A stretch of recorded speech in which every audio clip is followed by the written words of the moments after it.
Sharada wedding mall Jagtial. So అక్క వాళ్ళు వచ్చేసి మల్యాల్ మండల్ తక్కలపల్లి విలేజ్ నుంచి అయితే వచ్చేసిరు. సో వాళ్ళు చాలా డేస్ నుంచి మన ఇన్స్టా పేజ్ ని ఫాలో అవ్వకుండా మనం ఎప్పుడు పోస్ట్లో అప్డేట్ పెట్టా కూడా చూస్తూనైతే ఉన్నారు.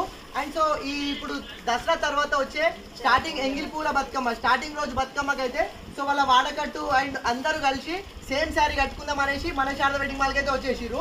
సో ఈ రెడ్ ప్యాటర్న్ లో అయితే వాళ్ళకు 20 శారీస్ అయితే సేమ్ గ్రూప్ శారీస్ అయితే ఇచ్చేస్తున్నా. అండ్ వాళ్ళు కూడా చాలా హ్యాపీ ఫీల్ అయ్యారు. అండ్ ఈ కలెక్షన్ కూడా చాలా అప్డేటెడ్ కలెక్షన్ అయితే ఇచ్చేస్తున్నా. సో ఇప్పుడు ఈ దసరాకు కానీ బతుకమ్మకు కానీ వినాయక నిమజ్జనం కానీ గ్రూప్ సారీస్ కలెక్షన్ అయితే చాలా కలెక్షన్ వస్తూనే ఉంది. సో ఎవరికైనా సరే గ్రూప్ కలెక్షన్ కావాలి అండ్ ఈ అక్టోబర్లో అండ్ మ్యారేజ్ సీజన్ ఉంది కాబట్టి ఈ దసరాకు అండ్ బతుకమ్మకు మ్యారేజ్ సీజన్కి సంబంధించిన అన్ని రకాల కలెక్షన్ పట్టులో ఫ్యాన్సీలో డిజైనర్ శారీస్లో ప్రతి ఒక్క కలెక్షన్ అయితే వస్తుంది. సో ఎవరికైనా సరే గ్రూప్ శారీస్ కావాలన్నా పట్టు కావాలన్నా డిజైనర్ శారీస్ కావాలన్నా ఏ కలెక్షన్ కావాలన్నా మన శారదా వెడ్డింగ్ మాల్కి వచ్చేసేయండి. శారదా ఉంది కదా మన కోసం. Thank you.